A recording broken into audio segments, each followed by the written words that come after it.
Hakkari Derecik Yeşilova köyünde 14 yaşındaki yaratıcı daha çocuk, köydeki oyuncak arabalara entegre ettiği motorlarla sadece oyunu değil, geleceği de yönlendiriyor.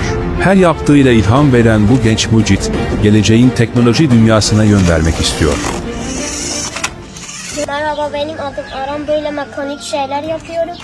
14 yaşındayım. Bunu da ben tasarladım. Heykelini bile ben yaptım. Mesela burada bir power bank var. Buradan telefonlarımızın girişini yaptırabiliyoruz. Burada da bir kamera var. Çalışabiliyor.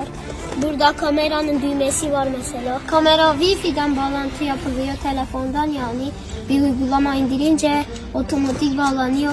Sinyal için yaptım. Yani uzatıp daha güçlü bir sinyal yapıyor. Burada bir led var. Bu da düğmeleri. Ama burada güçsüz görünüyor, bakın.